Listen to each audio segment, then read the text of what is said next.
Nice. But I'm representing. Got a little steamer action going on. I like it. I got one of those. Good buddy of mine here in Memphis. He played for the Steamers, like the second generation Steamers, the one out in St. Charles Steamers. Right. He's We my had, daughter. He's my Eber. daughter's coach. Go ahead. He's my daughter's coach. Okay. Love her podcast, by the way. That was fun.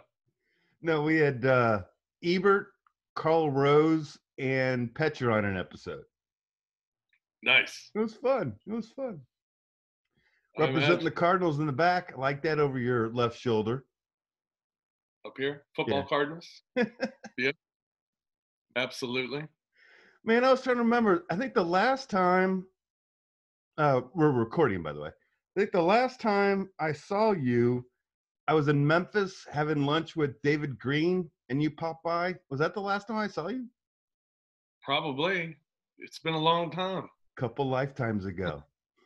No kidding. Dave Green living here was a lifetime ago. How you doing?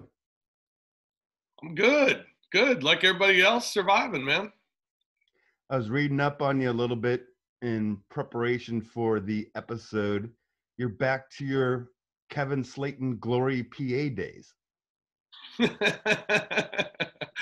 Man, I shared that story last week because when I was in 8th grade, we had the President's Day when you did all the awards and you did all the athletic events and the push-ups and the pull-ups and the run the 50-yard dash and all that stuff. And then you had awards afterwards. And I did my impression of Kevin Slayton, PA announcer, to introduce all of us and to give out the awards. And then it turned out Kevin Slayton was like the guest that we had, and he showed up, and it was a really cool moment for me as a kid. And then I get older and I work with Kevin Slayton, and then I did PA announcing for the ambush early in their tenure. I was doing PA announcing for them, and I was, it was awesome. I was doing PA announcing. I always admired Kevin for the job that he did doing it. So I was like 19, 20 years old doing PA announcing for the ambush at the time. Didn't do it again until about 2 weeks ago and for an NBA game. And it freaked me out. It was for 2 preseason games for the Grizzlies. And, because of everything going on, they were down a couple of guys, and it was a desperate situation, and they needed somebody, and they felt like they could trust me doing it. And I was terrified, though, man. I was like, this is the NBA. What if I make somebody angry, or what if something goes wrong, or I say the wrong thing? But it was a lot of fun. I got into it, and my boss told me, he was like, you don't have to go, just be you. And I was like, oh, if I'm gonna do it, I'm gonna do it right. I'm gonna lean into that one. So I had fun with it for a couple of games, but it's hard work, man. That PA announcing, you actually have to pay attention to the whole game and pay attention to everything that's going on, because you have to call the fouls, you got to call the out of bounds, you got to call the baskets made, and it's like you can't just look away for a minute. So it was hard work. I'm glad to be back where I'm at. Talking about the ambush, you still got the ring? Absolutely, I still have the ring. I like to pull it out. I like to pull it out for that special occasion, Memphis Grizzlies game, playing the Lakers or something. Pull out the ring and just remind everybody this is what you play for. I've been there. I know what you're doing. You're right. Yeah, I still have it. I'm sorry? I still have it. I wear it occasionally. Heck yeah. You get the 2 kids. We'll talk about that in a little while. But, I'd be bringing that thing out to every 3rd grade show and tell that I could ever go to. When I first moved to Memphis, I was the Memphis Tigers football analyst on television. I mean, I played in camp my freshman year of high school. That's it. And I'm an analyst. And I was like, okay, well, how can I make it look like I played football? I wore the ring. Did a lot of this when I was talking.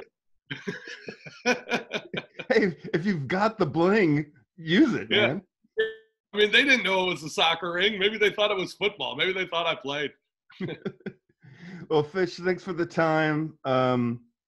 This is a small podcast, just trying to document St. Louis. We've had a lot of guys that on, and I reached out to you on Facebook. God love Facebook. It's the easiest way to keep in touch with people. Born and raised in St. Louis. Where'd you go to high school, man? St. Louis U High. And then SLU as a collegiate as well, correct? That's right. St. Louis University, and went there for a couple of years, and then started working in radio, and doing that overtime show on the radio with you and myself and Terry back, way back, lifetimes ago. You played baseball there, right? Played is a loose term. I was on the team. I had memorable at bat in my 2 years of being redshirted. One redshirted, one a medical redshirt, and I got one at bat. We were playing UAB, and we were down like 10-0 in the 6th inning or so, and I wasn't playing. I was redshirted. I didn't even have my jersey on. Just had a warm up on and the pants on and my turf shoes. And coach came up and asked if I wanted to hit, and I was fired up, But I had to put my jersey on and button it up, and then put my spikes on and find my gloves and find my bat. And by the time I was ready, I just step on the on deck circle. The guy in front of me is out. So now I'm going up there, and this guy throws sidearm and gas. And I was like, oh, it just looks like it's just a straight sidearm fastball. This is okay, let's go. So I look down to coach for the signs, and he just kind of looks at me like, all right, go. So I dig in, and I'm all ready. First pitch is a fastball right down the middle. I swing as hard as I can, swing right through it, hit myself on the helmet with the bat, yell out an expletive rather loudly, look down to third base for the sign on 0-1. Coach just looks at me and goes. I think that's when you're supposed to call your shot. So next pitch is the same pitch, same thing, same result. Hit myself in the head again, yell out another expletive. Meanwhile, Father Biondi, president of the school, he's in attendance for the first time all season. Debbie Yao, athletic director, she's in attendance, I think, for the first time all season. And I'm up there screaming like a maniac.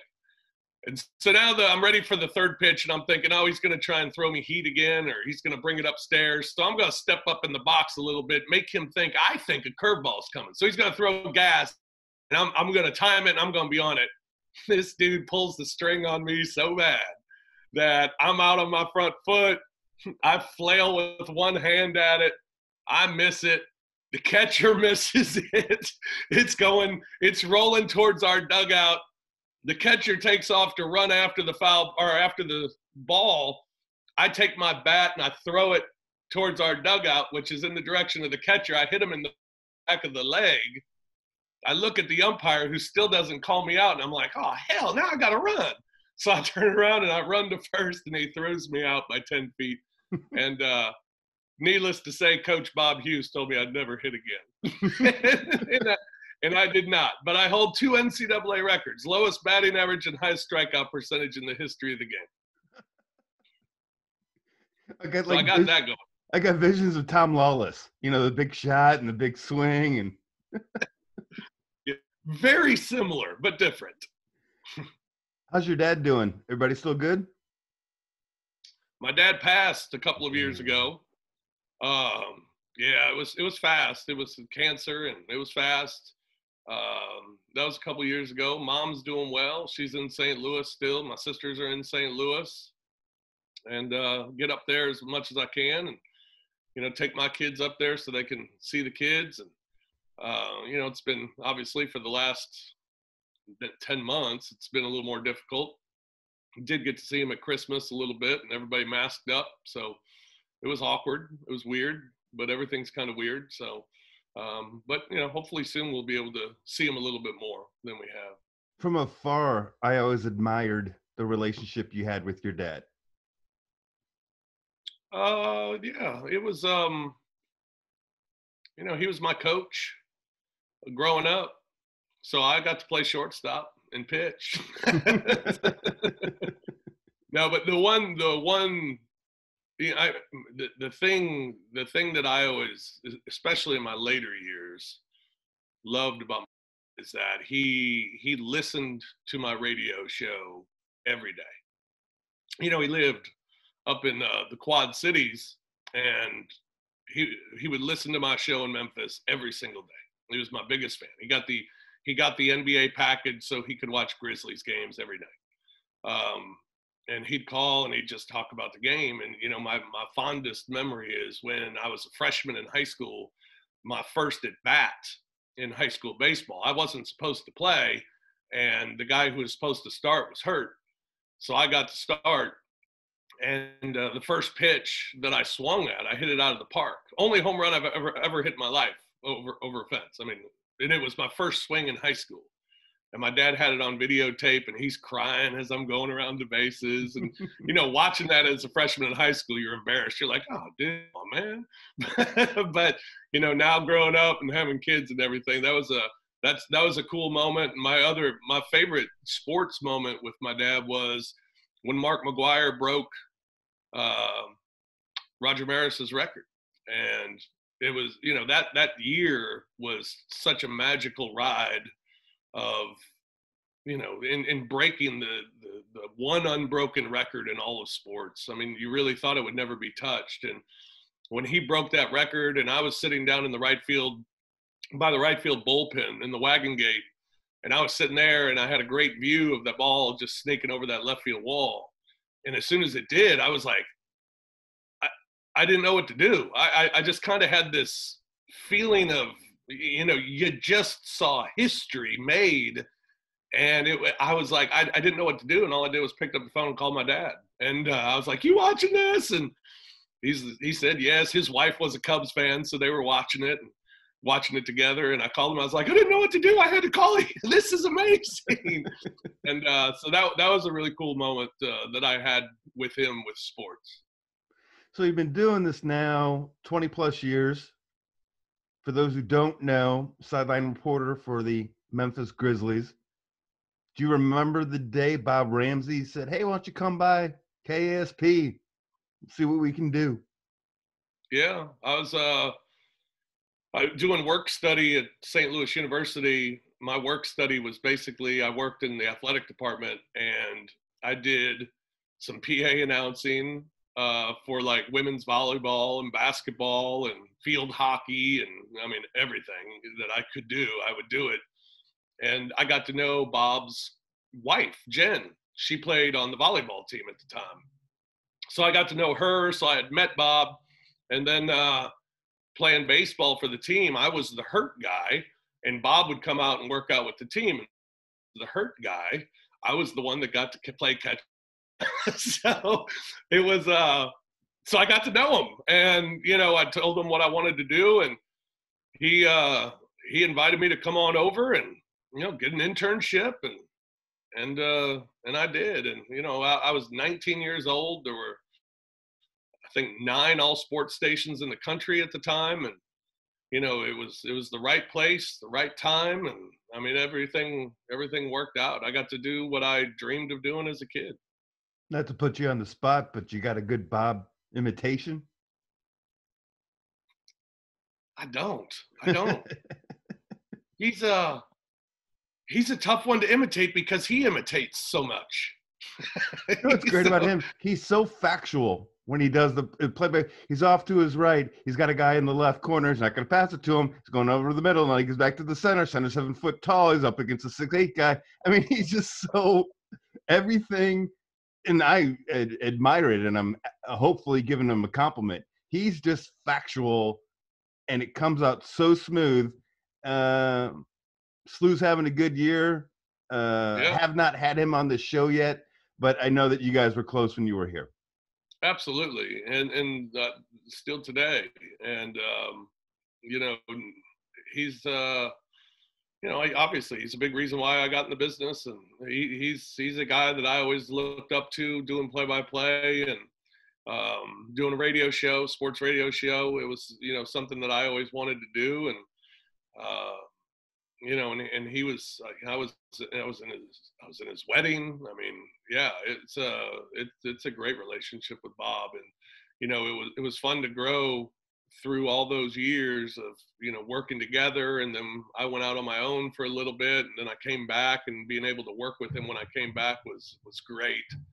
And then, and then to have his blessing when I went off. I mean, the thing that gives me joy with what I do is guys like Rammer and guys like Mike Claiborne. When they tell me they're proud of me, that means a lot to me, because they meant a lot to me and really guided me to where I am today. You're the most famous alumnus of Overtime.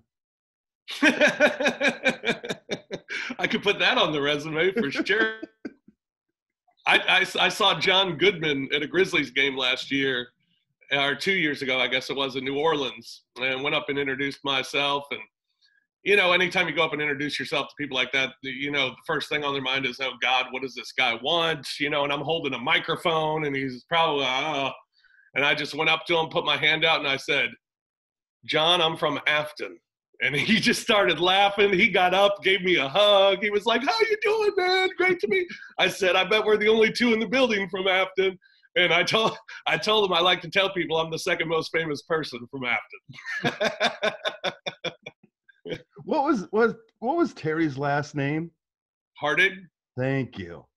I was trying so hard to remember that, because that illustrious Midnight to 2 show was such a game buster. Do you remember what was the number 1 rule? I don't remember. If you were occupied with a lady, you could be late.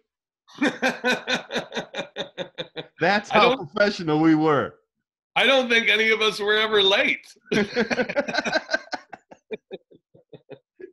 And I haven't thought about this in forever. I was trying to think about something that I could bring up.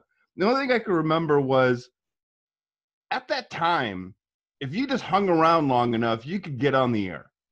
So you, Earl Austin Jr., Brian McKenna, a whole bunch of people who got a career or, made money at least doing it. As you talked about, only 9 all sports radio stations at the time. I didn't know that, by the way. Nice little factoid for you there. It was crazy. Do you remember the chaos or the organized chaos at the time?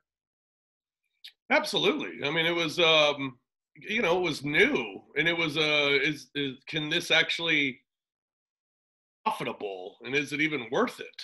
And so you had a lot of people like myself working for free. I mean, it was an internship for a long time. I think it was 6 months that I wasn't getting paid, and then started to get paid, and I thought it was the greatest thing in the world that I was getting paid to do this. And the guys that you mentioned, just came in for the opportunity, and it's amazing how many of them are still around and still doing stuff in the business.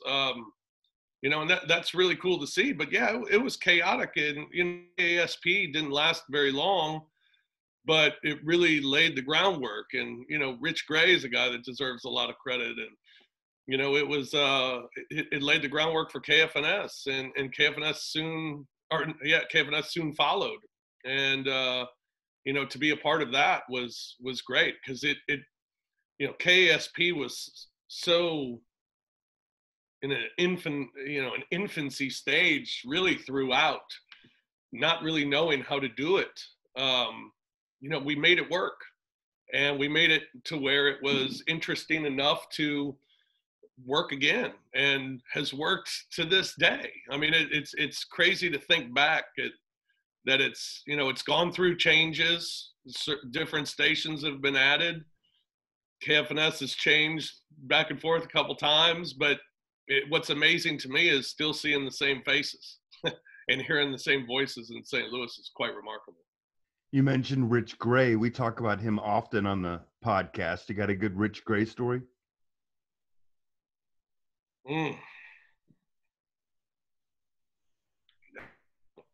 other than just a gentleman, man. I mean, just a guy that I admired. I mean, I was so young that I was intimidated. You know, at first I was intimidated by any adult figure. You know, I was just trying to be a leech, you know, on a wound. But boy, he had a vision. He was just admirable. He was a good person to look up to, and you know, I think that was important in my life at that point.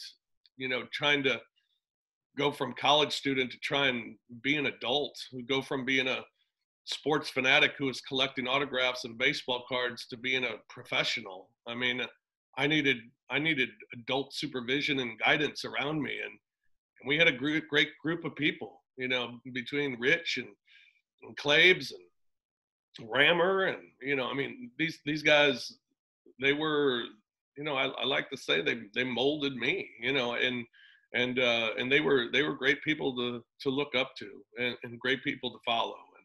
I remember it was so new that when you were talking, you being plural, not Rob, but just in general, announcers, and the caller would go, "That's a great question." And we'd look at each other and we'd be like, "Hey, we asked a good question. They like what we're doing."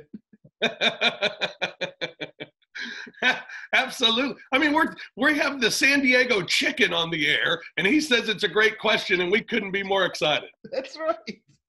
And the callers would be like, "I know you got to go to a break, but I wanted to slide this in real quick." And we'd be like, "What the hell is going on?" We'll go to a break when we want. What do you mean? The only show I really wanted to bring up, do you remember the Christmas Eve show we did? Where we had a whole bunch of people calling in and we took care of the long distance calls. We were taking calls from like Hawaii. We were taking calls from all these different places. We had people that call their loved ones. Yeah, I do remember that now. Yeah, we'd pick up that's probably what put the station under.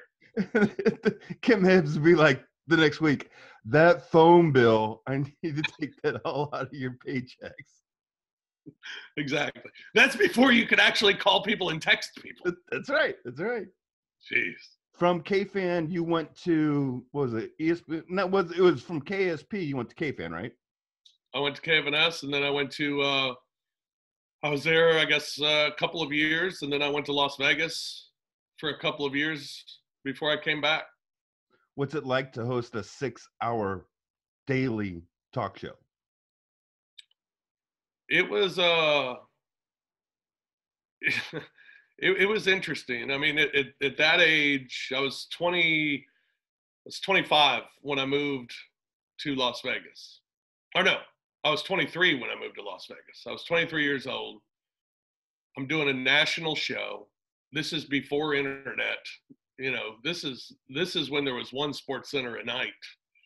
And basically you got your information from USA Today, Sports Center, and the Ticker, and magazines. I mean, that was everything. And it certainly taught me how to prepare. And Bob Ramsey used to say it all the time, and I still use the phrase today: "Fail to prepare, prepare to fail." And you know, I'm one that always prepares, and you know, to me, doing a 3-hour show, which I had done up until, you know, almost 2 years ago now, it was nothing. I mean, I'd prepare to do 6, so getting through 3 was easy. But because I was always ready. I mean, for the Grizzlies, we do a half-hour pregame show. I'm prepared to go about an hour and a half. I mean, I put in much more work into 30 minutes than probably need to. But for me to be comfortable, that's how I prepare, and I've always done it that way. And you know, that certainly came my way, learning in Vegas how to prepare for a 6-hour show. I mean, you couldn't leave yourself naked in 6 hours. You had to be ready to talk for 6 hours straight. And it was tough, but it was an unbelievable experience. 100-yard dash. I've been running a marathon for the last year. Yeah, absolutely. I mean, it was nothing. Come back 1 to 2 hours. Sure, 2 hours. Yeah, let's do that. I say Jack Snow. You say Legend. One of my favorite people of all time. He just a great dude. I mean, he's the guy that I give credit to. Everything that I learned and appreciate about football, I learned from Jack Snow. And for a guy who, you know, is that good of a player, is that good of a person, is that good of a member of an organization, which Jack Snow was with the Rams, both in Los Angeles and in St. Louis, what he was to that organization, for him to take the time out to help a 27-year-old basically learn the game of football was, it was amazing. He was an amazing man, and considered him a great friend. He was the best. Love Jack Snow for sure. What'd you learn from Claves? A lot, man. Life lessons. I tell people all the time, he's my mentor. And we talk all the time and text a lot and talk about the business. And, I was saying earlier about, when you get that, when you get that message about being proud, what it means to me. And I got one from Mike last week, and it was a long text message, and it was, it meant a lot to me, because I know he's proud of me, and I know he had a lot to do with it. So I try to make him proud, and I love him. I love him like he's family, and I consider him family. And it's he meant the world to me. I would, with life advice, work advice, just advice on everything. I mean, the man he's been there for me through really hard times in my personal life, and through through some of the great times that I've had in my life. He's been right there with me, and I'll forever be thankful. How long have you been married? It'll be 9 years in March. Everybody likes a good proposal story. Do you have a good proposal story? No, I don't. No, I don't. It's terrible. I don't. We had a baby. We were planning on getting married. We were talking about getting married. We were just waiting for the right time to get married, and then we ended up having a child. And so we just, a couple months before the child was born, just thought, let's do this. Let's do it now. And we're like, yeah, let's do it. And the next day we got married, and it was nice. It was nice. It was private. It wasn't a headache. It was great. It was how we wanted it, to be honest with you. And it wasn't a headache. That's like a bumper sticker. You got to copyright that. Yeah, but it was but I have no good proposal story other than, hey, you want to do it tomorrow? So that leads into my Rob Fischer's a great guy story. Do you remember Susan Goldak? Yeah, I do remember Susan Goldak. Do you remember the night that I met my future wife? I don't. We were at Maggie O'Brien's. Susan Goldak was with my wife, Anna. I think for the first time in your life, you played wingman. I got to hang out with Anna for like about a half an hour. You took one for the team. And then, I don't know, a couple years later, what did you just say? What was your bumper sticker? It wasn't a headache? Right. And I got engaged. So, in our household, Rob Fischer lore is that you entertained Susan while Anna and I got to talk with each other and got to know each other and exchange pager numbers. Remember those? Wow. Yeah, absolutely. Yeah, I went to grade school with Susan Goldak. So you get credit. Hey, 24 plus years, man. We're doing what we can. Very nice. Congratulations. Yeah. So you moved to Memphis in 2002. Yeah. How did that come about, man? Dave Green had moved to Memphis, and they were wanting to have a really good sports station, but they had the personnel, but it was raw and better. And they brought Dave in to make it better. And Dave called me with an opportunity to do the afternoon drive. And it was a good opportunity. Money was good. And, I had kind of had it. I was ready to move on. I was ready to take the next step. And hosting an afternoon drive show was the next step. And I made the move. And it was at first it was a very interesting move because you have to get used to the city that you live in, and that took a little while to get used to the city that I live in as far as the sports fans are concerned, because here it's completely different. It's SEC football first and foremost. It's Memphis Tigers basketball. It's Memphis Grizzlies basketball. And, when I moved here, the Grizzlies were only 2 years old here. So it still really wasn't Memphis Grizzlies basketball at that point. It was fun and there were crowds, but it wasn't what engaged the city.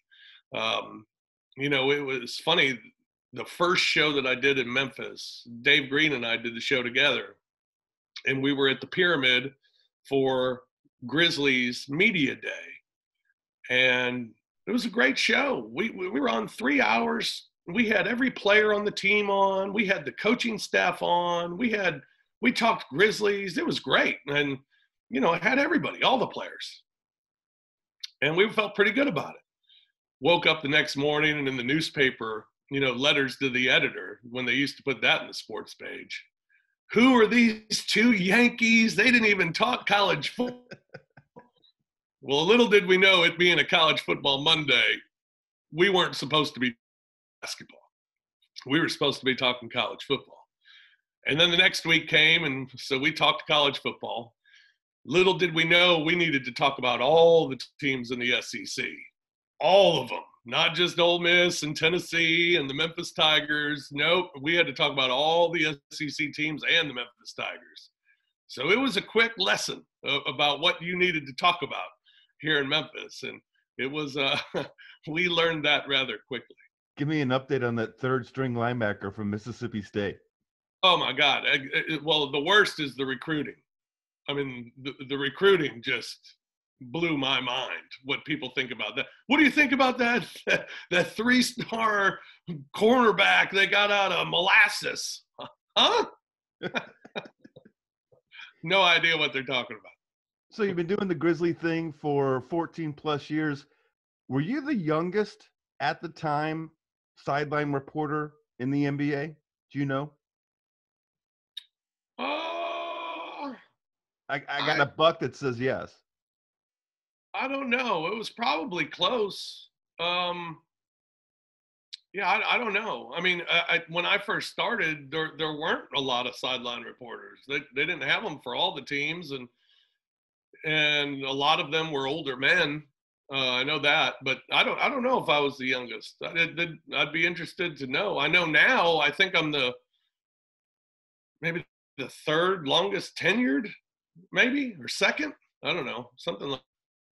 So one of the top 5, I know that, as far as tenure is concerned. I would imagine for those who never played in the NBA, you probably got the most tenure. That's probably right. When did you go all in on the jackets and the shoes and the outfits? It was my second year. We had just fired our head coach. We were terrible, and we were in Milwaukee, Wisconsin, and by the store called Ed's Men of Fashion, and I saw this baby blue, and the Grizzlies like accent colors, baby blue. It's a baby blue jacket, and on the back had like an imprint, baby blue on baby blue imprint of a sun. And I was like, that's pretty cool. and I got navy pants. I'm going to get that jacket. I'm going to wear that tonight. That jacket's going to look pretty cool. And then when I was getting the jacket, I saw these shoes that were baby blue that matched. And I was like, all right, I'm going all in. I'm getting the shoes too. So I did it. And the response that I got was just, it was incredible. That first night we were playing at Bradley Center, and we walked into the arena and the whole dance team was sitting along the sideline. And I just told everybody, I was like, watch this. Just tell me what the reaction is. And I just walked in front of them, hand in my pocket, acting like I was on the phone. And I look back and they're all dying laughing. And they told me that every girl was like, what the hell? And then the reaction from fans, and I don't know, it just kind of took off from there. And, you know, I didn't want to, I didn't want to, you know, I didn't want to be Craig Sager. You know, that's his deal, you know. And so the jacket thing is kind of rare. I have a few jackets that have some flair and peacock a little bit, but my thing's the shoes, and it's been the shoes ever since. And, you know, I got shoes to match every tie that I got. So there's about 65 pair of dress shoes that I got that I rotate during the Grizzlies season. And that's kind of become my thing. And every once in a while I'll throw on a little jacket to match. And but it's amazing. It's kind of my thing, and it's kind of cool to go around the league and you have security guards from other arenas and players from other teams and fans from other cities who, you know, they remember you when you come back, and they act like you're their friend, you know, and they talk to you or they give you hell, and whatever the case. It's kind of, I guess, what I became known for around the NBA. It's great. I'm going to Spike Lee you for a second. Rob, it's got to be the shoes. Right. Exactly. And, you know, it's really cool that I've gotten to know Clyde Frazier, who dresses as gaudy as any. I mean, look up Walt Frazier, Google Walt Frazier, and see what that man wears to an NBA game every single night. So I've gotten his attention with it, and he's been he always gets a kick out of it when we show up in New York and we get our picture together and everything. So that's been kind of a cool moment every time we get to go to the Garden to see him and see what he thinks about my attire that night. So you grew up in St. Louis, no NBA team. When I went to Salt Lake City, I ran a couple all sports radio stations out there, and I went to every Jazz game. I kind of got numb to how athletically superior these guys are. It's like there's one play every day, every game, where you're like, how in the F did he pull that off? When you went to Memphis, had you seen a lot of NBA games? I'm guessing no. And if the answer is no, what struck you immediately about the NBA game? The answer is no. You know, we had a couple exhibitions, I guess, in St. Louis that I had seen, but that was it. You know, and I was a fan of college basketball. And I was like a lot of people in cities that don't have NBA teams. It just looks too easy. They make it look too easy, and they don't care until the end of the game. And watching it on TV just doesn't do it justice. That first time when you sit close and you watch them in person, to see their size, to see the athleticism at that size, to see how physical the game is, it's incredible to watch. And like you said, I like to tell people every night in the NBA, you'll see something you've never seen before and that you probably couldn't have imagined happening. It's incredible. And I mean, to watch, you know, the guys up close, two guys that, you know, have always stood out to me that I was just amazed by their size were Shaq and Yao Ming. I mean, you know, a lot of times when you see guys that are 7'6", 7'5", and we don't see a lot of them, but when you do, they're tall and lanky and kind of uncoordinated. Yao Ming was 7'6", and he was built from head to toe like a guy who's 7'6". I mean, his size was just, it was outstanding. And then to see how athletic he could be and just, you know, the soft touch and just being a professional athlete, it's an amazing game to watch. And, you know, I was a hockey guy. I wasn't an NBA guy. But watching the NBA, I've fallen in love with the NBA. And it's because they do amaze me. Those players amaze me every single night I watch them play. To be able to do what they do and to get up and down the floor the way that they do.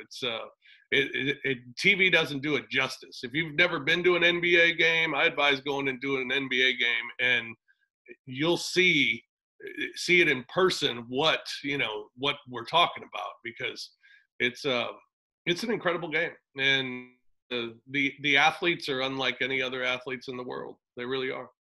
What I like about good sideline reporters, and I put you in that group, is you connect the arc. So play-by-play guys, they got to call the action. You got your color commentators. They go to the sideline guy. He's supposed to finish the sentence that was just said and then lead you into the next one. Do you think about that kind of thing when you're doing your thing, man? I mean, I think that makes sense, because normally, you know, the guys will be talking, and I'll tell our producer, hey, I got something to add. And I'll add because I talked to coach about it, or I talked to one of the players about the exact thing they're talking about. So they'll talk about a subject, and then I'll come in and say, hey, I was talking to so-and-so the other day who, you know, when talking about that said this, and kind of leads into other things. The thing that I mainly think about when I do my job is two things: inform and entertain. You know, I think for me to do my job right, I need to give people something that they don't have by just watching the game on TV. You know, everybody can watch the game on TV, but I want to give you something that you don't know while you're watching the game on TV, and that you can't learn unless I tell you. You know, I've been lucky with every coach that I've had with the Grizzlies to allow me to be in the huddle during timeouts and have that trust in me to be in the huddle during timeouts, and to be able to bring that to fans, I think is really cool, because it's a perspective that they don't normally get. And to have an idea, you know, you can see what's going on in the huddle with actions and things, but you don't really know what's being said. So to be able to relay that to people is fun. And I think that's part of informing. And then the other thing is entertaining. You know, we try to make it entertaining. We try to have fun. Our crew, Pete Pranica and Brevin Knight, they do play-by-play and color, and they've been together 10 years. Pete and I have been together for all 14. And, you know, we get along really well. We play off each other really well, and we try to entertain. You know, we want people to watch, and whatever the game is, whether it's a blowout or it's a great game, we want people to be entertained. So sometimes get a little silly and sometimes get a little fun, but, you know, we at least still try to keep it on basketball and have fun while doing it, because, you know, we want people to tune in the next game. We want them to tune in for the pregame show because we think it's pretty entertaining. And, you know, we try to be as close to the TNT guys as we can. And, you know, because they're the best. They're the standard when it comes to basketball. And that's who we try to emulate. And I think for the most part, we do a pretty good job. Permission to brag on yourself. Give me a moment where you're like, that was pretty good. I'm glad I did that.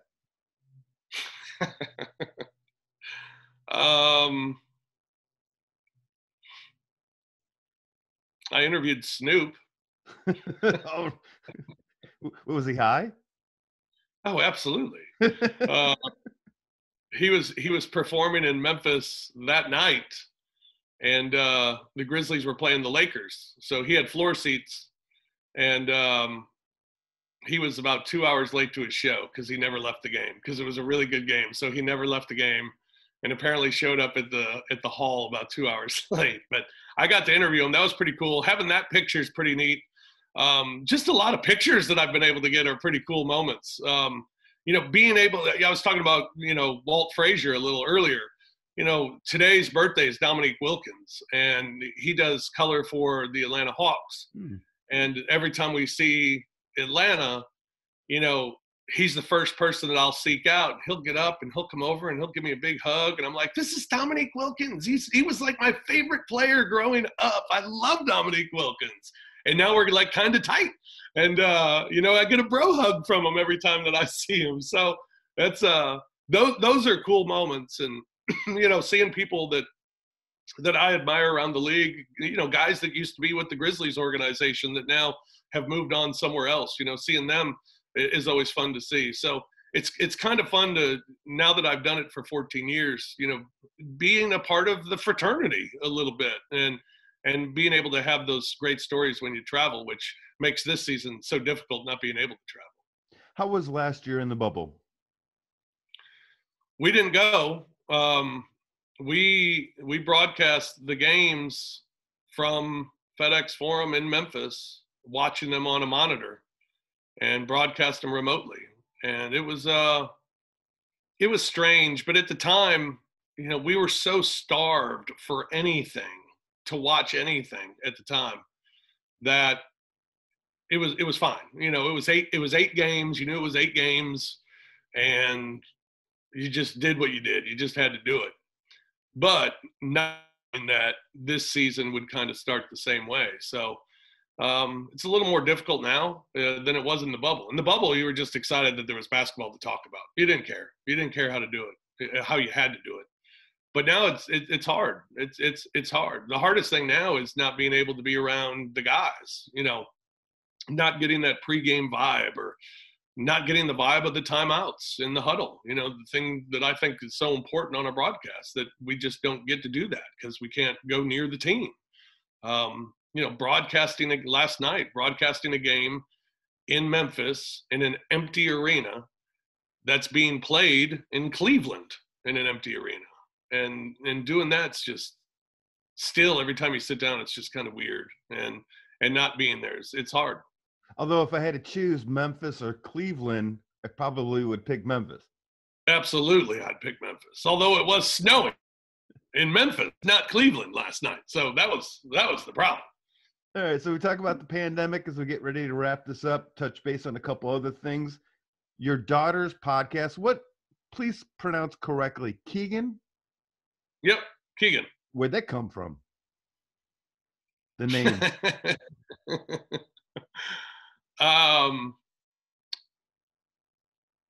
My wife and I were on the beach, and we were enjoying vacation by ourselves, pre-children, and Keegan Bradley was about to win the PGA Championship in what was a remarkable come-from-behind win. And I was watching it on my phone while we were out at the beach, and she was like, what's that name? I was like, his name's Keegan Bradley. And she's like, well, that's a cute name. And I was like, it's a great name. And I was like, and this dude's about to win this championship and had no chance. And this is an unbelievable story. If he wins this thing, we should name our first child Keegan. We laugh about it. Find out about 2 weeks later that we're pregnant and remembered that story. And so Keegan was always kind of stuck in our mind. And, a lot of other names are brought up to you. And everybody suggests names for the kids. And we just always stuck with Keegan. And we liked the name. We thought story. You've got a Keegan story. That's right. So she's, and if she turned out to be a boy, could have named him Keegan. So we that's another reason why we really liked the name, because, we knew we could use it for either a boy or a girl. And but she's named after Keegan Bradley, actually. And is Colton a future quarterback for the Texas Longhorns? Sure, why not? No, he that's just that one's boring. It was just a name we liked. Red flag. He's got no story. I mean, yeah, that's a bad one. Don't bring that one up like at the holidays. Keegan, how'd you get your name? Oh, it's a great story. Colton, not so much. Are you still involved with Empower? No, taking a hiatus from that. It's they're kind of reevaluating things. It's a sports agency startup in Memphis that I was a part of when I got out of radio, and just through the pandemic, they've had to kind of almost start over because they were in their infancy, and now it set everything back so far that they're kind of starting over. So I wouldn't say gone for good, but just on hiatus for now. What I read was, at least this is what piqued my curiosity, the only female-owned NBA player agency. Yeah, yeah. She was an attorney who had a relationship with a lot of the former Grizzlies players who she has represented for certain things, and she wanted to become a sports agent. And I mean, that's the thing too. When you're just starting up like she is, you have to build that base. But she's about the player. She's about family. Um, she's about community. She's not about, hey, here's $5 million. Will you sign with us? And when you're competing against others that do, it makes it very difficult, and so it's hard. And, I think your goal at that point is you get some guys who might be second round guys, or you get some guys who are undrafted free agents, and you hit on them. And if you hit on them, then you can build a base from there. But it's hard getting off the ground. And I had a few clients, a handful of clients that most were playing overseas and doing very well. That's another way to in that business to make a lot of money, because a lot of players are really good college players. They're just not good enough for the NBA, but they can continue to make money playing professional basketball overseas. So that was a big point of emphasis. So she, she's got the right ideas. She's got the right people around her. And I believe in her. She's someone that, when she puts her mind to it, she gets things done. So I just think this is temporary, and you'll hear from Rebecca someday down the road for sure. You got to find some more Jonte Porters. Find Jonte Porter. That's right. We haven't seen Jonte play yet, but I'm looking forward to the day that he's healthy and can play. What is up with him? Obviously, former Missouri center. Played really well when he was healthy. His brother also had some health problems. Is he going to make the roster? I got Missouri fans who listen to the podcast. Is Jonte making the roster? He's on the roster. He made it. They signed him during the bubble, brought him in just to take a shot at a guy that's got great skill that was hurt. Just to kind of call dibs on him is what they did. And then in the off season, they signed him to a 2-year contract. So he's under contract. I think the second year might be a team option, but he's under an NBA contract. He is on the roster. He's just not healthy yet, but they like him. They like what he does off the court. They like his attention to detail and the way that he studies and watches things like that. And they're excited to see what they got. And hopefully they got something pretty good that didn't cost them a lot of money. For folks who don't have the NBA ticket and are listening to Rob Fischer going, I remember Rob from St. Louis. What's he up to lately? How can I keep in touch? How can I hear what he's got going on? You've got a podcast, The Odd Couple.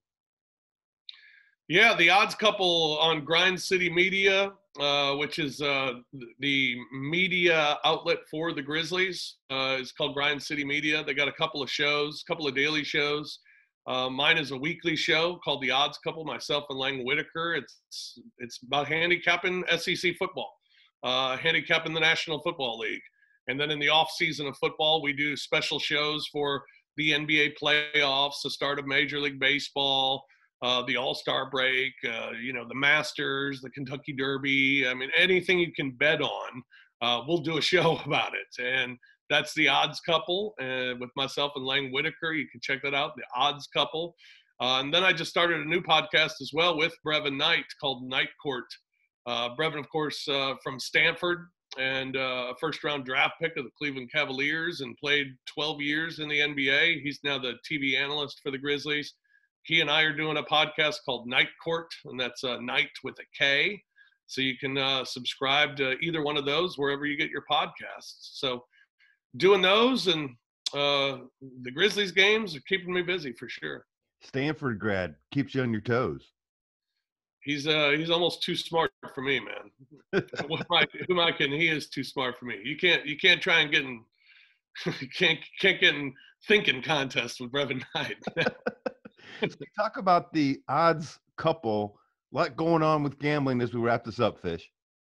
Fox Sports, Bally Sports channels. What are your thoughts in regards to what's initially going to happen and what you think 2-3 years from now it'll look like?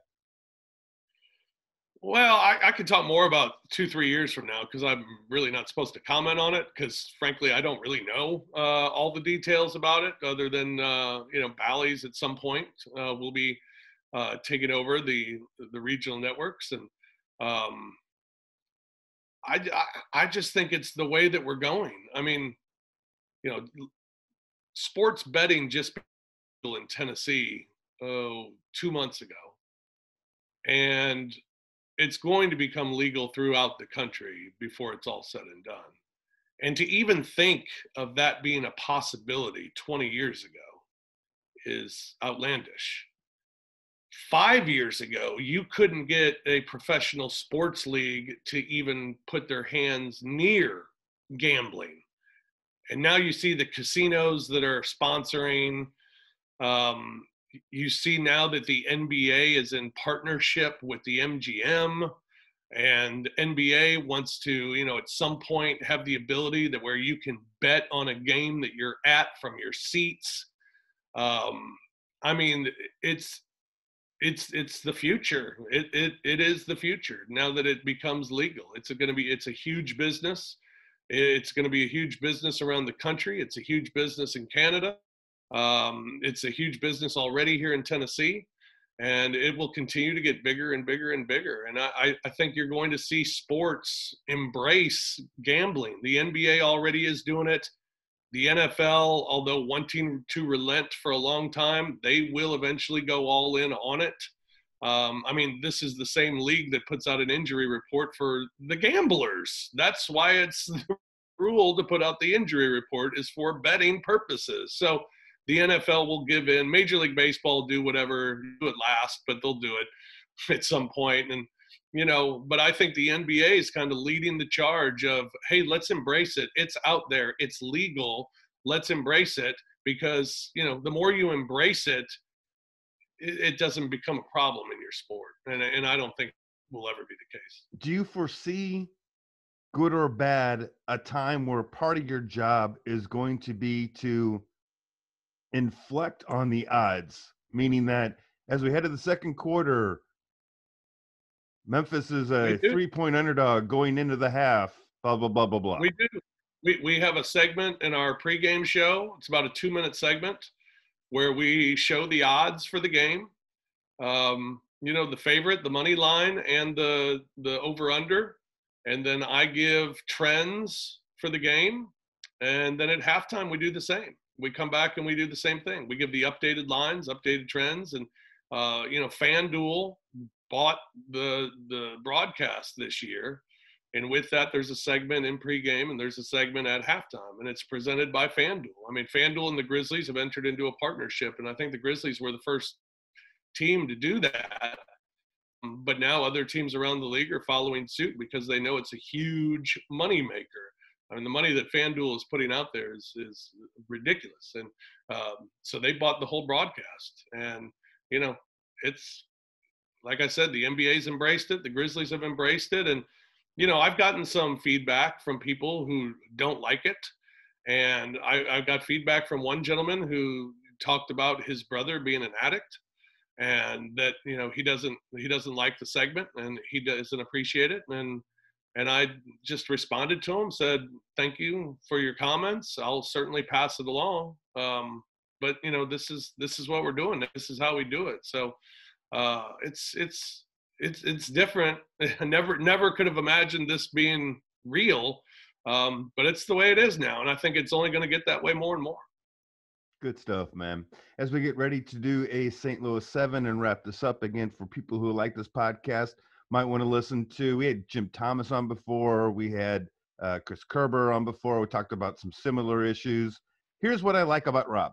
In addition to letting me talk with my wife to be, You made it, man. You knew you wanted to do it. You put your mind to it. I use the term brag on yourself. But for those people out there who feel like they cannot accomplish their life goal, and so let's do the second best thing, tell them your thought process on how you knew this is what you wanted to do and you got there. Yeah, I mean, I grew up, I still have in my wallet, I don't think I have it on me, but in my wallet, there are 3 pictures in there.